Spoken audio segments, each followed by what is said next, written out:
5 seconds. Mr. Vice Chairman, sir, I rise to support the Plantations Labor Amendment Bill brought up by the government for our consideration, sir. The sad plight of millions of toiling people who sweat on various plantations in the country to earn valuable foreign exchange for us is really too much to be expressed in words. These workers live and work in most inhuman and pitiable conditions. These plantations include tea, coffee, cinchona, rubber, etc.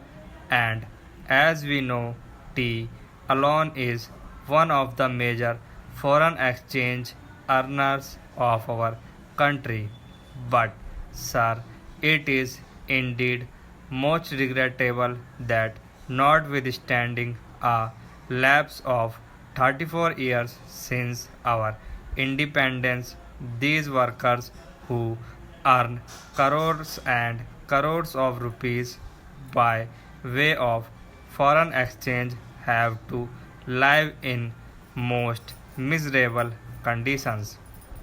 They live in houses that are most insecure and collapse frequently, and when these workers die as a result of these collapses, their guardians or their dependents do not get even due compensation for the loss that they have to bear. Unhygienic living in distant and far flung areas, compounded with lack of medical and educational facilities, make their life utterly miserable. These plantation workers have to live in abject poverty like slaves of their employers. And as we know, most of these plantations are still foreign owned establishments, last vestige of the colonial rule, the British rule, and as I said, it is a matter of deep regret for all of us that despite enacting an act, the Plantations Labor Act 1951, we have not yet been able to affect any improvement in their conditions.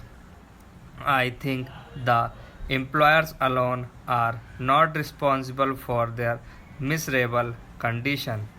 We are also as much responsible as they are, because although we could enforce the enactment and we could improve their conditions much earlier, we have failed in doing so.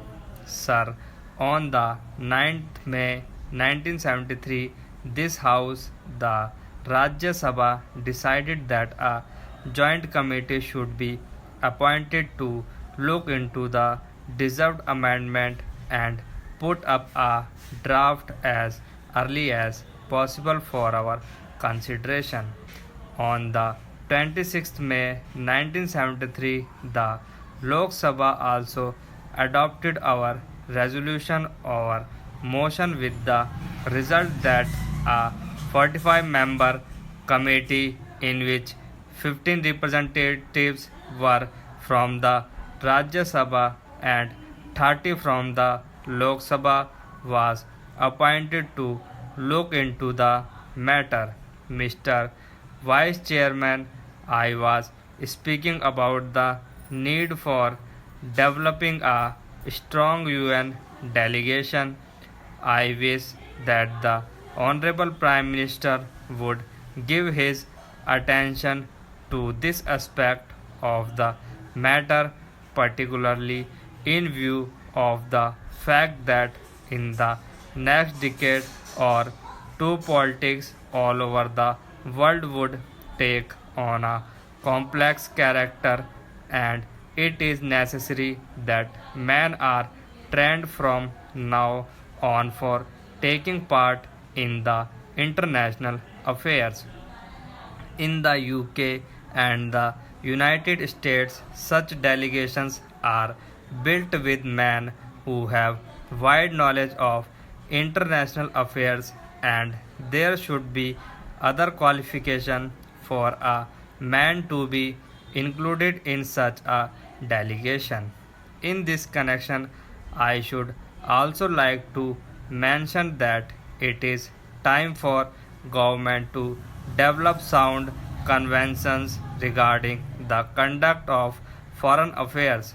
In the United States, they have accepted the principle of bipartisan consultation on important affairs of policy.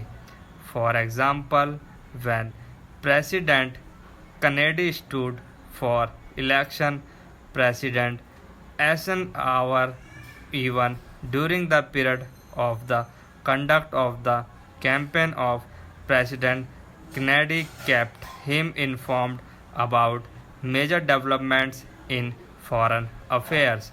We have seen our government sending troops out of this country to the Congo, and at that time I had raised the point that before troops left our country for any assignments of an unusual character like the Congo assignment, members of the opposition should be informally consulted. There will be no question in the opposition are consulted on important aspects of foreign policy.